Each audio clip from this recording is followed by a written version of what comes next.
Hello dear students, how are you? I hope you all are very good. Today I am going to teach chapter 2 of class 8. The name of the chapter is Tiny Living World. टिनी living world, आपने plants देखे हैं, animals देखे हैं और जो भी चीज़ आप देखते हैं वो आपको दिखाई दे रही है, लेकिन कुछ लिविंग ऑर्गेनिज्म ऐसे भी होते हैं जो कि हमें दिखाई नहीं देते, बहुत ज़्यादा टिनी होते हैं, वो उन्हें माइक्रो ऑर्गेनिज्म बोला जाता है और उनको सिर्फ माइक्रोस्कोप्स की हेल्प से ही देख सकते हैं, नेक्ड आई से आप उसे नहीं देख सकते, हमारे चारों तरफ वो प्रेजेंट भी है। ठीक है, तो वो साइंस की वो branch that studies these micro organism, जिनमें इसकी स्टडी करी जाती है, माइक्रो ऑर्गेनिज्म की स्टडी जिसमें करी जाती है उसको बोला जाता है माइक्रोबायोलॉजी, और वो साइंटिस्ट जो इस पर वर्क करता है, इसके बारे में स्टडी करता है, उसको बोला जाता है माइक्रोबायोलॉजिस्ट। ठीक है, माइक्रो ऑर्गेनिज्म ग्रेट वैरायटी है हमारे चारों तरफ, उनमें से माइक्रो ऑर्गेनिज्म की इतनी वैरायटी है कि जरूरी नहीं और सारी वो यूजफुल भी हो, कुछ यूजफुल भी होती है और कुछ हार्मफुल भी होती है, और वो कुछ तो ऐसे होते हैं जो कि मेडिसिन, एंजाइम्स, फूड आइटम्स और अदर यूजफुल प्रोडक्ट्स में वो यूजफुल होते हैं, इनमें काम आते हैं। माइक्रो ऑर्गेनिज्म के बारे में कुछ कॉमन फीचर्स ऐसे हैं जैसे कि हार्श कंडीशंस जो होती है, जो बड़ी मुश्किल वाली कंडीशंस होती हैं, उसमें वो क्या करते हैं, अपने चारों तरफ एक प्रोटेक्टिव कवर बना लेते हैं जिसको स्पोर बोला जाता है, और वो they can also survive in extreme places such as heat, cold और ड्राइनेस। ऐसी कंडीशंस में भी वो सुटेबल तरीके से रह सकते हैं, जब बहुत ज़्यादा गर्मी, ठंड या फिर बहुत ज़्यादा सूखापन हो तब भी वो ईजिली रह सकते हैं। हैबिटेट्स ऑफ माइक्रो ऑर्गेनिज्म, अब देखिए जैसे आपने प्लांट्स का हैबिटेट्स पढ़ा, एनिमल का हैबिटेट पढ़ा, इसी तरीके से माइक्रो ऑर्गेनिज्म का भी हैबिटेट होता है ना, वो हर सब जगह प्रेजेंट होते हैं, सॉइल में भी, वाटर में भी, एयर, फूड, यहाँ तक कि हमारी बॉडी के अंदर भी वो रहते हैं, और इसके अलावा वो हॉट स्प्रिंग्स मतलब झरनों में भी, फ्रोजन पोल्स जैसे एरिया में भी, डिजर्ट्स में भी, और गहरे महासागरों में भी, डीप ओशंस में भी वो प्रेजेंट रहते हैं।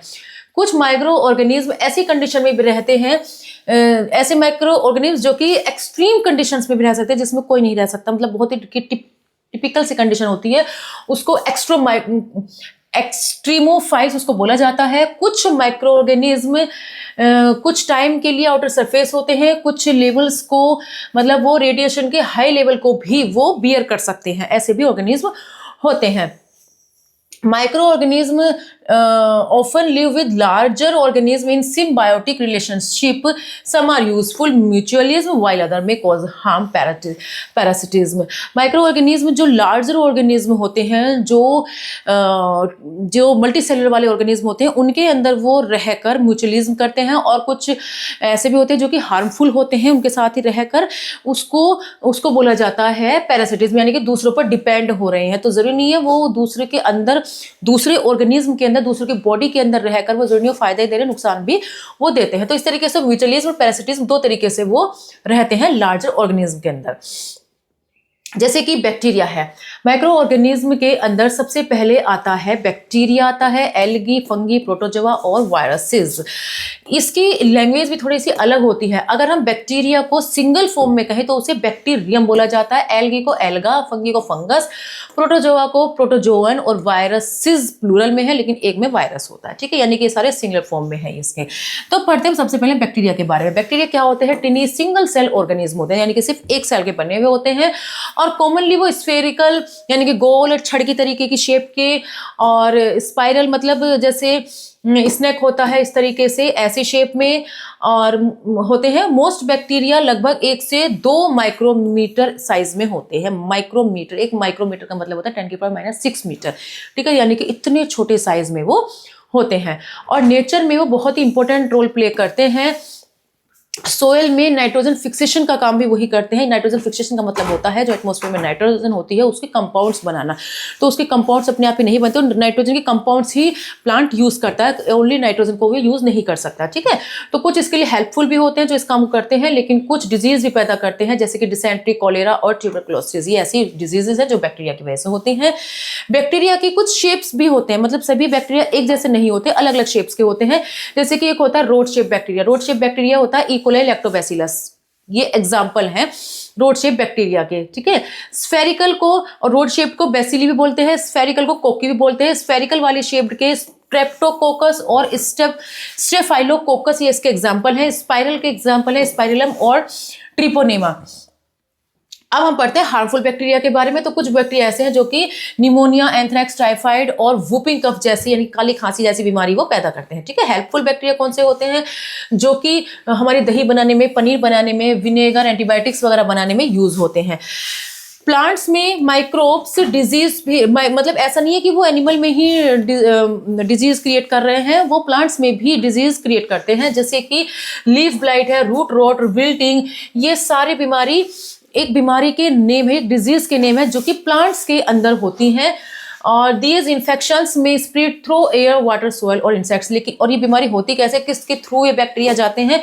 तो ये एयर, वाटर, सॉइल और इंसेक्ट्स के थ्रू ये उनके अंदर जाते हैं और उनके अंदर बीमारियां पैदा करते हैं, डिजीज पैदा करते हैं। यूजफुल बैक्टीरिया कैसे होते हैं? जो कि ह्यूमंस और एनिमल्स के साथ वो अच्छे से हार्मनी, मतलब एक अच्छे से सामंजस्य के साथ, एक तालमेल के साथ वो रहते हैं। जैसे कि बैक्टीरिया हमारे इंटेस्टाइन में रहती है, हमारे इंटेस्टाइन में जो बैक्टीरिया रहते हैं वो फूड के डाइजेशन में बहुत हेल्प करते हैं।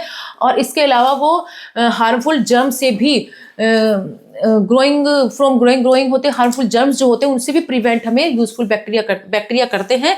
और कुछ बैक्टीरिया ऐसे होते हैं जो कि प्रोड्यूस करते हैं विटामिन्स, है ना, यानी कि कौन से विटामिन प्रोड्यूस करते हैं बैक्टीरिया? विटामिन B12 और बॉडी के अंदर होते हैं जो, है ना, इनसाइड द बॉडी के अंदर विटामिन B12 की तरह विटामिन प्रोड्यूस करते हैं। दूसरे बैक्टीरिया ऑयल को क्लीनिंग करने में भी यूज किए हैं, है ना, जैसे कि हाइड्रोकार्बन्स को ब्रेक करने में वो यूज होते हैं। फूड इंडस्ट्री में बैक्टीरिया पिकल्स बनाने में, सोय प्रोडक्ट्स बनाने, पिकल्स मतलब अचार बनाने में, सोय प्रोडक्ट्स बनाने, ब्रेड, विनेगर, कर्ड और वाइन बनाने में इंडस्ट्री में इन बैक्टीरिया का यूज होता है, जो इन कामों में हेल्प करते हैं उन बैक्टीरियाज का। ठीक है।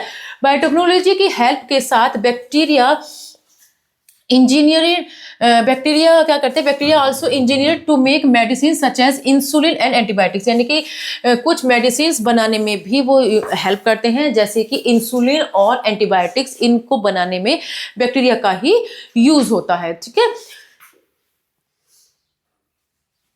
लैक्टोबैसिलस एक ऐसा बैक्टीरिया है जिसकी हेल्प से मिल्क से कर्ड बनती है। तो लैक्टोबैसिलस बैक्टीरिया भी एक बैक्टीरिया का ही टाइप है।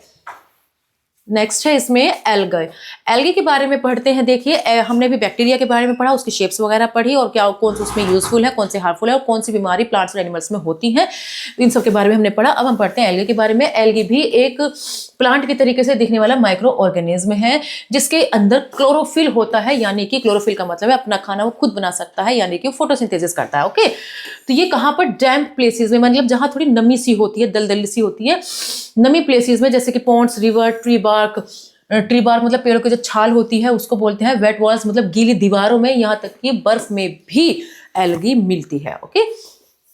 उनके size, their size ranges from tiny single cells to long seaweeds, मतलब छोटी सेल से लेकर लंबी सीवीड्स तक उनके साइज मिलते हैं। कुछ एल्गी जैसे क्लेमाइडोमोनास है यूनिसेल्युलर होते हैं, जबकि जो स्पायरोगायरा और अल्वा है वो मल्टीसेल्युलर होते हैं। देखिए, ये जो स्पायरोगायरा है और ये अल्वा है ना, वल्वा है और ये क्लेमाइडोमोनास है, ये एक एल्गी के ही नेम है, मतलब ये भी ये तीनों एल्गी ही है। क्लेमाइडोमोनास ऐसा है जो कि सिर्फ एक सेल का बना हुआ होता है, जबकि स्पायरोगायरा, अल्वा मल्टीसेल्युलर यानी कि बहुत सारी सेल्स के बने हुए होते हैं। अब हम इसे पढ़ते हैं। हार्मफुल एल्गी कौन सी होती है? जब एल्गी लेक्स या पॉन्ड्स में बहुत ज़्यादा ग्रो करती है तो फिर एल्गल बूम्स बनती है, जिससे सनलाइट्स ब्लॉक हो जाती है और एक्वेटिक लाइफ जो है मर जाती है। एक्वेटिक लाइफ इसका मतलब ये है कि जब एल्गी बहुत ज़्यादा फैल जाएगी पॉन्ड्स वगैरह में तो वो सन उसके अंदर तक नहीं आ पाएगी, वाटर के अंदर तक नहीं आ पाएगी, सन वहाँ ब्लॉक हो जाएगी। तो जो वाटर के अंदर रहने वाले एनिमल्स हैं उनको फिर सनलाइट नहीं मिलेगी और जो अंदर वहाँ के जो प्लांट्स वगैरह हैं उनको भी फोटोसिंथेसिस का प्रोसेस नहीं होगा, जिसकी वजह से वो किल हो जाएंगे, मर जाएंगे। तो इस तरीके से एल्गी हार्मफुल होती है। अब यूजफुल एल्गी के बारे में हम पढ़ते हैं। कुछ सीवीड्स फूड में, जापान और कोरिया में इसके सीवीड्स खाए जाते हैं एल्गी के। रेड एल्गी अगार प्रोवाइड करती है जो कि लेबोरेटरीज में जेली, आइसक्रीम और स्वीट्स बनाने में यूज की जाती है। एल्गी एक इंपॉर्टेंट फूड होता है फिश के लिए और बहुत सारे वाटर एनिमल्स के लिए भी, मतलब खाई जाती है मतलब फिश और वाटर एनिमल्स जो होते हैं ये एल्गी को फूड के फॉर्म में खाते हैं। ब्राउन एल्गी कैसी होती है? देखिए, ये ब्राउन एल्गी, रेड एल्गी, ये सब एल्गी के ही टाइप्स होते हैं, मतलब इसके ही एग्जाम्पल्स हैं ये। Okay. Brown algae like kelp are sources of iodine and iodine और मिनरल्स के सोर्स जो होते हैं, है ना, उसके कैल्प होते हैं ये। डाइटम्स भी एक एल्गी का नाम है। डाइटम्स एक सिलिका शेल्ड होती है जो कि पॉलिश, टूथपेस्ट और ग्लास आइटम बनाने में डाइटम्स एल्गी का यूज किया जाता है। Red sea appears reddish at times because of the presence of red algae. देखिए एक समुद्र होता है, वहां पर उसका जो वाटर का कलर है वो रेड हो जाता है कभी कभी। जो वाटर का रेड कलर होता है वो किस वजह से होता है? उसका वाटर रेड नहीं होता, वो प्रेजेंस ऑफ एल्गी की वजह से होता है, क्योंकि उसके अंदर रेड एल्गी प्रेजेंस होती है। That's why that colour is red. Fungi कैसा ऑर्गेनिज्म है? देखिए हमने बैक्टीरिया पढ़ा, एल्गी पढ़ी, अब हम पढ़ते हैं फंगी के बारे में। ओके, फंगी क्या है? एक ऐसा ऑर्गेनिज्म है जो कि क्लोरोफिल नहीं होता है और ना ही अपना फूड खुद बना सकता है, यानी कि फोटोसिंथेसिस वो नहीं कर सकता। ये डेड और डिकेइंग मैटर, जो मरी हुई सड़ी गली चीजें होती हैं, उस पर ये फंगी ग्रो करती हैं, जैसे कि यीस्ट है, ब्रेड मोल्ड है, मशरूम, पेनिसिलियम है, ये सब फंगी के ही एग्जाम्पल्स हैं, है ना। आपने देखा होगा कई बार जैसे ब्रेड होता है, उसको बाहर रख दो कुछ दिन के लिए, और स्पेशली बारिश वाले टाइम पर, क्योंकि उसमें नमी होती है, मॉइस्ट होती है, वहां पर आप देखेंगे वो ब्लैक सी वहां पर कुछ ग्रो होने लगता है, तो वो क्या होती है? फंगी ही वो होती है। Okay, they survive well in most, कहाँ वो अधिकतर जो मोइस्ट होते हैं, जो नमी वाले एरिया होते हैं, या थोड़ी सी गर्म प्लेसेस होते हैं, वार्म प्लेसेस होते हैं, वहां पर वो इजीली ग्रो करते हैं। लाइट और डार्क, ऐसा नहीं है कि उन्हें लाइट ही चाहिए होती है, लाइट और डार्क दोनों कंडीशन में वो ग्रो कर सकते हैं। कुछ फंगी यूजफुल होते हैं, जैसे कि यीस्ट होती है, वो ब्रेड बनाने में यूज होती है और ब्रूइंग अल्कोहल में यूज होती है। पेनिसिलियम का यूज एंटीबायोटिक्स बनाने में यूज होता है, ठीक है, पेनिसिलियम का बहुत ज्यादा यूज होता है। कुछ हार्मफुल फंगी भी होती है जो कि खाने को सड़ा देती है, यानी कि अगर खाना हमारा खराब हो रहा है तो इसका मतलब ये है कि उसके अंदर फंगी आ गई है ना। लेदर है, क्लोथ्स, इन सब चीजों को खराब कर देती है। और कुछ फंगल इन्फेक्शंस ह्यूमंस, एनिमल्स और प्लांट्स पर भी इफेक्ट डालते हैं। फंगी एक सिंगल सेल या फिर बहुत सारी सेल्स की बनी हुई हो सकती है, यानी कि यूनिसेल्युलर भी हो सकती है, मल्टी सेल्युलर भी ये हो सकते हैं। मल्टी सेल्युलर एल्गी जो होती है थ्रेड लाइक स्ट्रक्चर की बनी होती है, जिसे हाइफा बोलते हैं, और ये हाइफा एक टेंगल्ड मास बनाती है जिसको माइसीलियम उसको बोला जाता है, ठीक है। अब पढ़ते हैं हम हार्मफुल फंगी के बारे में। हार्मफुल फंगी कुछ ऐसे डिजीज कर देती हैं ह्यूमंस, एनिमल्स और प्लांट्स के अंदर, ऐसी डिजीज कर देती है, जैसे कि ह्यूमन के अंदर ringworm, athletes foot, skin infection, अब में से दाद वगैरह, खुजली वगैरह, जो ये सब बीमारियां होती हैं स्किन की, वो मोस्टली फंगी की वजह से ही वो होती है। क्रॉप्स में फंगी क्या करती है? व्हीट में रस्ट और मेज में स्मट, और बार्ली और मेज में स्मट, और पोटैटो के अंदर लेट ब्लाइट वाली डिजीज वो क्रिएट करती है। देखिए ये बड़ी टिपिकल सी बीमारियों के नेम है। रस्ट एक बीमारी है, व्हीट के अंदर होती है, जो स्मट भी एक डिजीज है, प्लांट में होती है फंगी की वजह से, मेज और बार्ली के अंदर ये होती है, और एक होता है लेट ब्लाइट, पोटैटो के अंदर होती है। ओके, फंगी क्या करती है? ब्रेड को भी खराब कर देती है, फ्रूट्स को भी, और दूसरे नमी वाले मतलब डैम्प स्टोर्ड फूड्स इफ लेफ्ट डैम्प, और मतलब खराब खाने को भी वो खराब कर देती है। कुछ फंगी डैमेज कर देती है मटेरियल्स को, जैसे कि कपड़े को भी, पेपर तक को भी नहीं छोड़ती है। शूज, वुड और लेदर गुड्स जो होते हैं, मतलब चमड़े के बने हुए, लेदर के बने हुए जो सामान होते हैं, उनको भी वो खराब कर देती है फंगी। ओके, लेकिन ऐसा ही नहीं है कि ये मतलब सिर्फ हार्मफुल या डिजीज ही क्रिएट करती है, ये यूजफुल फंगी भी होती हैं। तो जो फंगी यूजफुल होती हैं कौन सी है? एडिबल मशरूम भी होती है एक, वो उस मशरूम का यूज, जैसे सांप की छतरी जो मोस्टली हम कॉमन लैंग्वेज में बोल देते हैं, कई बार वो आप देखते होंगे दरवाजे के पीछे भी लकड़ी पर भी क्रिएट हो जाती है, ग्रो हो जाती है वो, तो वो एडिबल मशरूम भी ऐसी होती है, वो खाने वाली भी मशरूम होती है ना। उसका जैसे कि बटन मशरूम है और मोरल्स हैं, ये इनके अंदर प्रोटीन्स और विटामिन्स बहुत ज़्यादा होते हैं, तो यानी कि जो मशरूम होती है वो खाने में यूज़ होती है, और ये भी एक तरीके की फंगी ही है। यीस्ट का यूज़ किया जाता है ब्रेड बनाने में, इडली, डोसा और केक्स फ्लफी बनाने में इसका यूज़ किया जाता है। It also helps in the production of alcohol and wine, और अल्कोहल और वाइन के प्रोडक्शन में भी इसका यूज़ किया जाता है। कुछ फंगी लाइक एस्परजिलस का यूज किया जाता है सिट्रिक एसिड बनाने में, और सॉफ्ट ड्रिंक इंडस्ट्री में सॉफ्ट ड्रिंक के लिए भी इसका यूज किया जाता है। कुछ फंगी जैसे कि पेनिसिलियम का यूज किसमें किया जाता है? एक पेनिसिलिन एक मेडिसिन होती है, उसको बनाने में पेनिसिलियम का यूज किया जाता है, और पेनिसिलियम भी क्या है? एक फंगी ही है। नेक्स्ट है हमारा प्रोटोजोआ भी क्या है? एक माइक्रोस्कोपिक माइक्रोस्कोपिक ऑर्गेनिज्म है जो कि एनिमल की तरीके से दिखने वाला फीचर होता है। ये वाटर, सॉइल और बॉडीज के जो दूसरे ऑर्गेनिज्म होते हैं, दूसरे लिविंग ऑर्गेनिज्म होते हैं, उनकी बॉडी के अंदर ये प्रोटोजोआ रहते हैं, जैसे कि अमीबा, पैरामीशियम, यूग्लिना, जियार्डिया और प्लाज्मोडियम। ये ऐसे एग्जाम्पल है प्रोटोजोआ के जो कि दूसरी बॉडी के अंदर रहते हैं। फिंगर लाइक, और ये मूव किसकी हेल्प से करते हैं? क्योंकि बॉडी के अंदर रहते हैं या फिर बाहर भी रहते हैं, तो ये किसकी, तो इनके अंदर एक अलग से एक स्ट्रक्चर होती है जिसकी वजह से वो मूव कर सकते हैं, जैसे कि स्यूडोपोडिया और एक फ्लैजिला जो कि विप लाइक होता है, और हेयर लाइक स्ट्रक्चर होती है एक सीलिया जिसको बोलते हैं। प्रोटोजोआ फ्रीली भी रहता है और पैरासिट्स में भी रहता है, यानी कि बाहर भी रहता है और किसी दूसरे बॉडी के अंदर भी वो रहता है। हार्मफुल प्रोटोजोआ कौन से होते हैं? कुछ प्रोटोजोआ डिजीज करते हैं, जैसे कि अमीबिक डिसेंट्री, मलेरिया, कालाजार, स्लीपिंग सिकनेस और जियार्डियसिस। ये ऐसी डिजीजेज होती हैं जो कि प्रोटोजोआ की वजह से होती है। और यूजफुल प्रोटोजोआ भी होते हैं। कौन से हैं वो? प्रोटोजोआ जो कि एक्वेटिक फूड चेन बनाते हैं, है ना, फीडिंग एल्गी पर फीडिंग एल्गी को खाते हैं, और लार्जर एनिमल्स के खाने में भी वो काम आते हैं, मतलब लार्जर एनिमल्स भी प्रोटोजोआ को खाते हैं।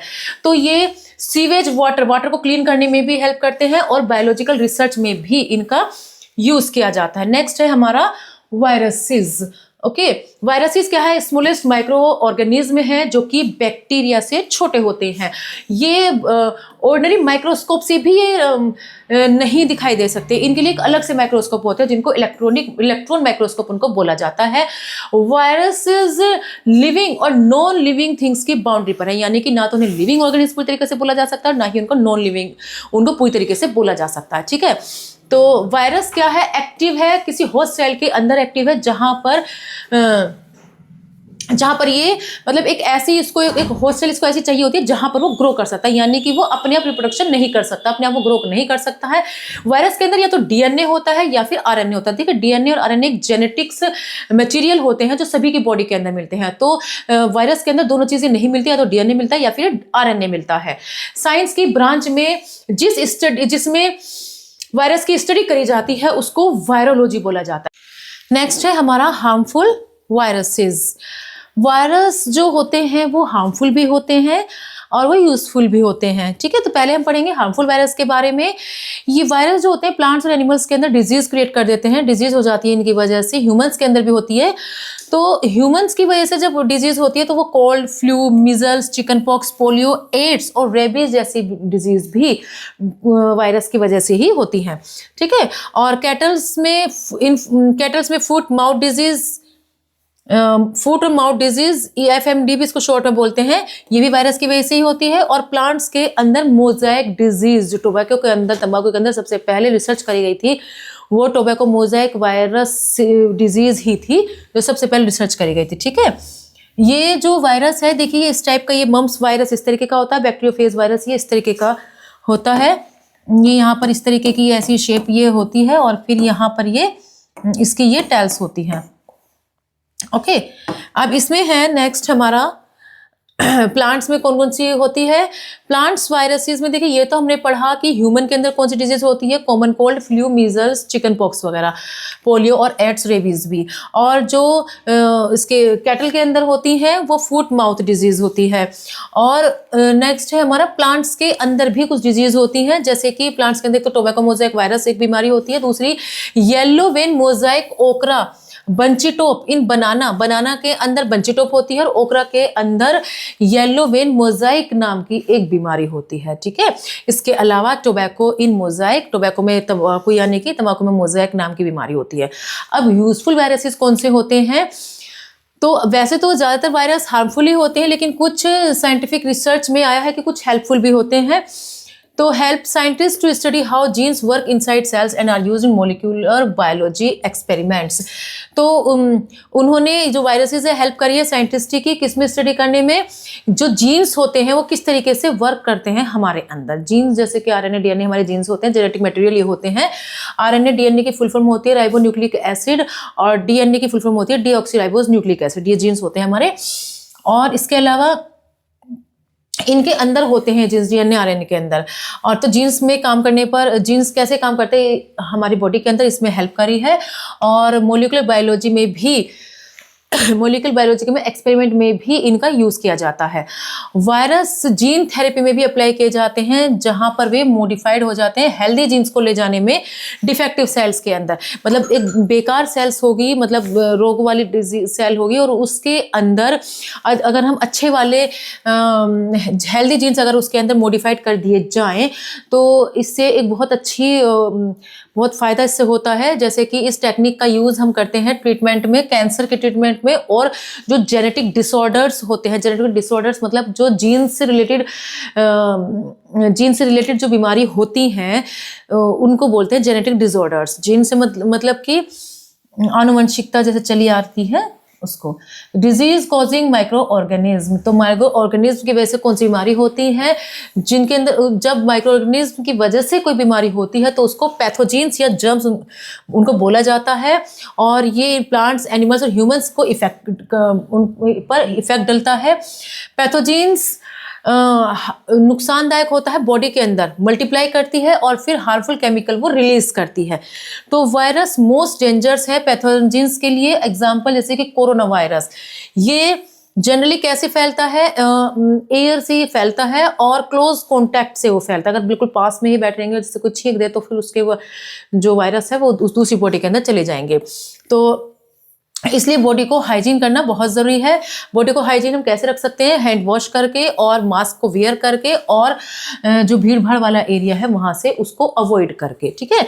तो दूसरे माइक्रोनिज्म जैसे कि बैक्टीरिया, प्रोटोजोआ, फंगी, ये भी डिजीज इनकी वजह से होती है, जैसे कॉलेरा, मलेरिया और ringworm. Why microorganism are strong pathogens, तो माइक्रो ऑर्गेनिज्म बहुत स्ट्रॉन्ग पैथोजेंस क्यों है, तो size and spread, being so tiny they can easily pass into food, water and, क्योंकि वे इतने ज़्यादा टिनी, इतने ज़्यादा छोटे हैं तो वो इजीली फूड, वाटर, एयर में पास हो सकते हैं। फास्ट रिप्रोडक्शन, माइक्रो ऑर्गेनिज्म इसलिए स्ट्रॉन्ग पैथोजेंस है क्योंकि अंदर जो रिप्रोडक्शन होता है वो इतनी जल्दी होता है कि बहुत जल्दी वो अपनी ग्रोथ और अपनी जो नंबर्स है, काउंटिंग नंबर्स, वो बहुत जल्दी बढ़ा लेता है। घंटों में ही वो मिलियंस प्रोड्यूस हो जाते हैं। Variability, microbes can change through mutation creating new and resistance form, ठीक है। म्यूटेशन और क्रिएटिंग की वजह से वो माइक्रोब्स चेंज हो सकते हैं। हिडन नेचर, वो इनविजिबल होते हैं और अक्सर वे अटैक करते हैं, नोटिस होने, जब तक हम उन्हें नोटिस करते हैं कि कुछ है तब तक वो अटैक कर चुके होते हैं, ठीक है। तो वो हिडन नेचर कहे जाते हैं इस तरीके से। फूड प्रिजर्वेशन, तो जरूरी है हमारा फूड जो है, हमें अपने फूड को प्रिजर्व करके रखना चाहिए। तो क्या होता है फूड प्रिजर्वेशन? फूड प्रिजर्वेशन का मतलब होता है प्रोटेक्टिंग फूड फ्रॉम स्पॉइलिंग, मतलब खराब होने से बचाने के लिए, जिससे कि खाना खराब ना हो तो उसको बचाया जा सकता है, तो उसको प्रिजर्विंग फूड बोला जाता है, ठीक है। जब लंबे समय तक हम उसको प्रोटेक्ट करके रख सकते हैं, वो कब प्रोटेक्ट होंगे, जब उसके अंदर माइक्रो ऑर्गेनिज्म या माइक्रोब्स नहीं ग्रो होंगे। तो फूड पर, क्योंकि अगर माइक्रोब्स फूड पर ग्रो हो जाते हैं तो ये खाने में फिर हमारे लिए अनसेफ होते हैं, लेकिन प्रिजर्वेशन मेथड से हम इनकी ग्रोथ को रोक सकते हैं। जैसे कि common methods of preservation, common methods कौन से हैं प्रिजर्वेशन के? तो सबसे पहला है ड्राइंग और डिहाइड्रेशन। ड्राइंग मतलब खाने को अगर हम सुखा देते हैं तो जो उसके बैक्टीरिया होते हैं वो किल हो जाते हैं, तो इस तरीके से उनके अंदर फिर माइक्रोब्स नहीं हो पाते हैं। उनके अंदर से अगर वाटर रिमूव कर दिया जाए फूड के अंदर से, जैसे ग्रेन्स, स्पाइसेस और फ्रूट्स के अंदर से, तो माइक्रोब्स फिर उसके अंदर ग्रो नहीं होंगे। नेक्स्ट है हमारा फ्रीजिंग। फूड को अगर स्टोर कर दिया जाए बहुत ही लो टेम्परेचर पर, जिससे कि, क्योंकि माइक्रोब्स कैसे होते हैं वो बहुत हॉट टेम्परेचर पर ज़्यादा क्रिएट होते हैं, ग्रो करते हैं, तो अगर बहुत कम टेम्परेचर रखा जाए तो वहाँ पर माइक्रोब एक्टिव नहीं होंगे। तो इस तरीके से मीट, फिश और वेजिटेबल का इस तरीके से इसमें यूज़ किया जा सकता है। Salting, high amounts of salt remove water from microbial cells. अगर साल्ट का बहुत ज़्यादा अमाउंट उसके अंदर दे दिया जाए तो सॉल्ट का अमाउंट होने से उसके अंदर जो वाटर होगा वो रिमूव हो जाएगा, और वाटर रिमूव होने से जो उनके अंदर माइक्रोब्स है वो किल हो जाएंगे। जैसे कि मैंगो का पिकल अगर हम बनाते हैं, लेमन, फिश और मीट, ये सब प्रिजर्व करे जा सकते हैं इस तरीके से। पिकलिंग, फूड आइटम्स ब्राइन में स्टोर कर दिए जाते हैं, यानी कि सॉल्ट वाटर के अंदर स्टोर कर दिए जाते हैं, जैसे कि salt water, brine, vinegar, oil, जिसकी वजह से बैक्टीरिया ग्रोथ होने से रुक जाता है। तो पिकल्ड कुकुम्बर्स, चिलीज और ओलिव्स आर पॉपुलर एग्जाम्पल्स। तो पिकल, कुकुम्बर, चिलीज, ओलिव्स, ये सब इस तरीके से हम इस मेथड से हम इसको कंजर्व कर सकते हैं, ठीक है। नेक्स्ट है हमारा कैनिंग। कैनिंग होता है किसी चीज़ को बिल्कुल टाइट करके बंद करके रख देते हैं जब, है ना, तो इसका मतलब है स्टोर, फूड को स्टोर करने ना एक ऐसे कंटेनर में जो बिल्कुल सील कर दिया जाए, जिससे क्या होगा उसके अंदर फिर जो हार्मफुल जर्म्स हैं वो डिस्ट्रॉय हो जाते हैं गर्म रहते हुए। तो इससे फूड प्रिवेंट होता है और रोटिंग मतलब सड़ने से बचता है और keep it safe for a long time, और लंबे समय तक ये सेफ रहता है इससे खाना। बॉटलिंग क्या होता है, इस मेथड्स का यूज़ मेनली मिल्क प्रिजर्व करने के लिए किया जाता है, मिल्क और जूस को प्रिजर्व करने के लिए किया जाता है। इसमें क्या होता है, इस बॉटलिंग को पेस्चराइजेशन भी बोलते हैं। पेस्चराइजेशन में क्या होता है, उसको बहुत तेज टेम्परेचर पर मिल्क को गर्म कर दिया जाता है ना, लगभग 72 डिग्री सेल्सियस पर इसको गर्म करते हैं और फिर बहुत जल्दी से इसको ठंडा करते हैं 20 डिग्री सेल्सियस पर। तो इस प्रोसेस से क्या होता है, माइक्रोब्स किल हो जाते हैं और सबसे अच्छी बात है कि इसका जो फ्लेवर होता है मिल्क और जूस का वो चेंज भी नहीं होता है, ठीक है। तो ये सब हमारे प्रिजर्वेशन मेथड्स थे फूड को स्टोर करने के लिए, फूड को प्रिजर्व करने के लिए, है ना। अब नेक्स्ट हमारी एक्सरसाइज आती है।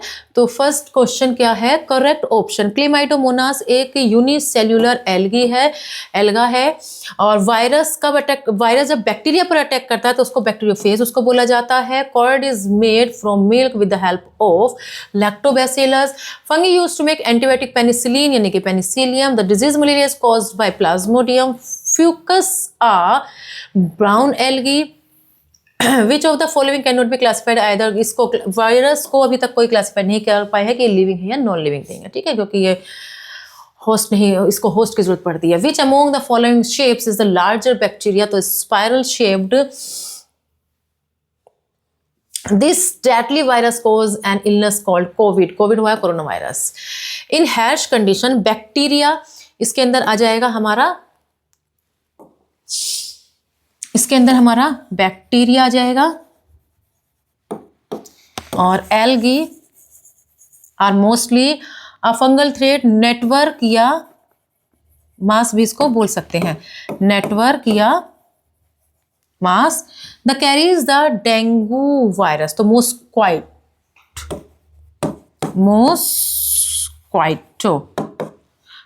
Involves heating and rapid cooling of milk. Pasteurisation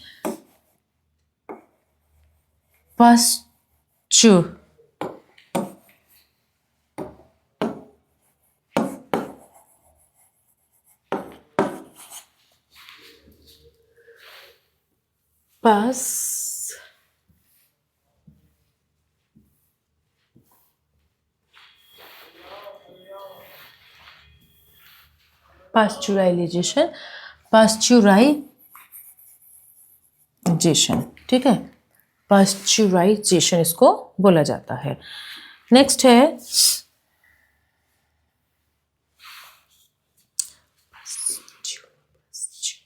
yeast क्या होता है, अगार अगार क्या है, मशरूम क्या है, एडिबल फंगी है।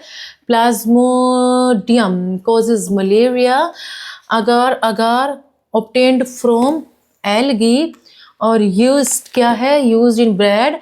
टोबैको मोराइज डिजीज ऑफ प्लांट्स। बैक्टीरिया जब वायरस इन्फेक्ट करता है बैक्टीरिया को, ओके, ये हमारे मैचिंग कॉलम हो गए हैं।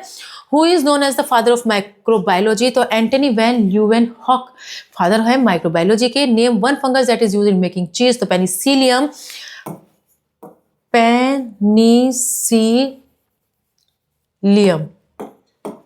ठीक है। Give two disease caused by protozoa, तो मलेरिया और अमेबिक डिसेंट्री, मलेरिया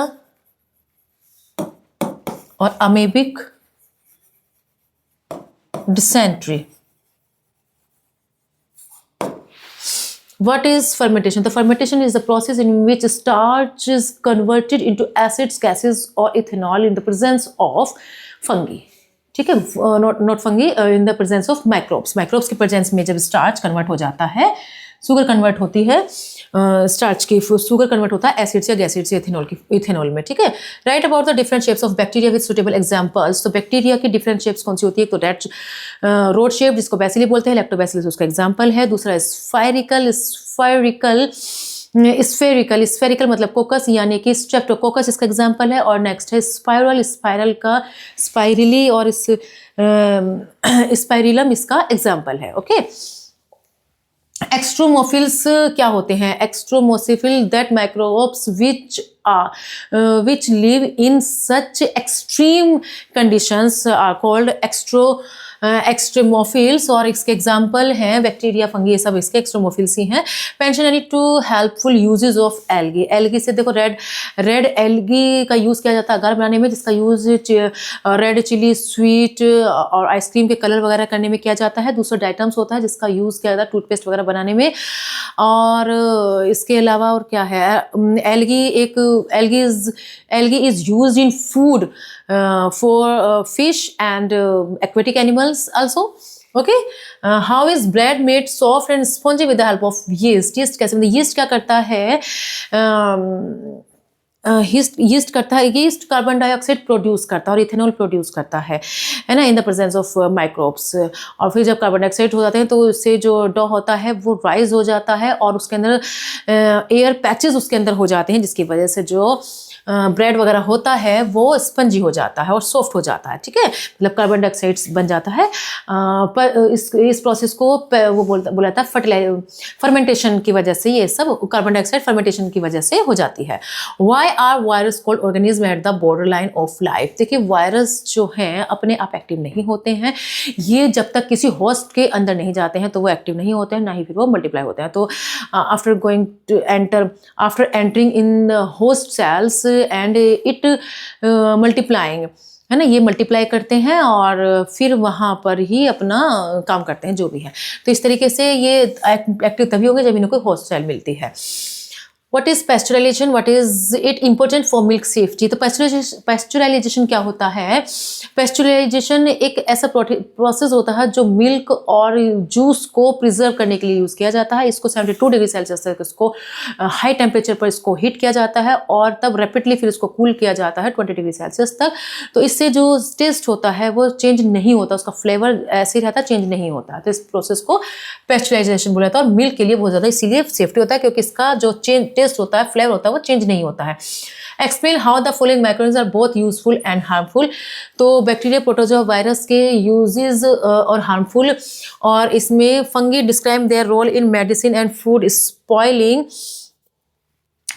फंगी का यूज और जो है प्रिजर्वेशन विद सुटेबल एग्जाम्पल्स। तो देखिए, प्रिजर्वेशन सुटेबल एग्जाम्पल्स के हम ये वाले देख सकते हैं यहाँ पर। प्रिजर्वेशन का आंसर आप यहाँ ये देख सकते हैं, ये देखिए, ये इसका प्रिजर्वेशन का आंसर यहाँ से मिल जाएगा। फूड प्रिजर्वेशन यहाँ से आप यहाँ से और यहाँ तक हमारा ये हो जाएगा। इसके बाद है नेक्स्ट क्वेश्चन है हमारा,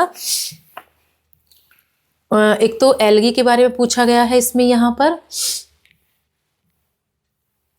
एक तो इसका फंगी के बारे में और bacteria, protozoa, virus. Bacteria, protozoa और वायरस।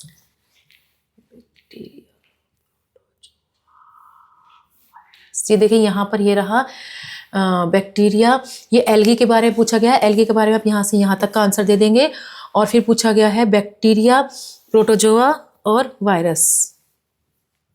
इसमें ये देखिए, बैक्टीरिया हार्मफुल, बैक्टीरिया, प्रोटोजोआ और वायरस का भी ये रहा हार्मफुल और यूजफुल। इसके अलावा बैक्टीरिया पूछा है ना, बैक्टीरिया पूछा है, ये रहा बैक्टीरिया के बारे में, ये रहा हेल्पफुल बैक्टीरिया और हार्मफुल बैक्टीरिया, दोनों ये यहाँ से यहाँ तक इसके ये हो जाएंगे। इसके अलावा एक क्वेश्चन और है, मैं देखती हूँ एल्गी की फंगी है।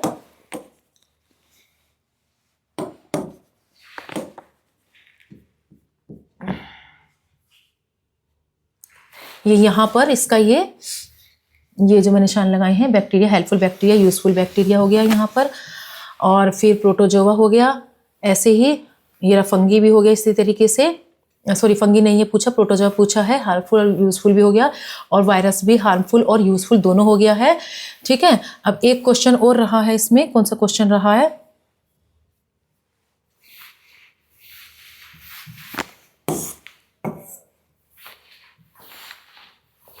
इसमें ये वाला क्वेश्चन है, right a short note on fungi. Fungi medicine वगैरह में किस तरीके से यूजफुल है? तो फंगी का आंसर देखिए, यहां से देख लेते हैं इसका। फंगी, ये वायरस हो गया, ये फंगी है ना, तो useful fungi, certain fungi especially during experiment penicillin use to make important medicine like penicillin. ये यहाँ से हो जाएगा इसका यूजफुल फंगी में अदर फंगी, ये यहाँ से हो जाएगा इसका अदर फंगी का, यहाँ से और यहाँ तक इस तरीके से इसका हो जाएगा मेडिसिन लाइक पेनिसिलियम, यहाँ तक इसका ही सारा हो जाएगा। ठीक है, तो इस तरीके से ये एक्सरसाइज कंप्लीट हुई और I hope you have learn to this chapter very well. We will meet in next class. Good bye, thank you.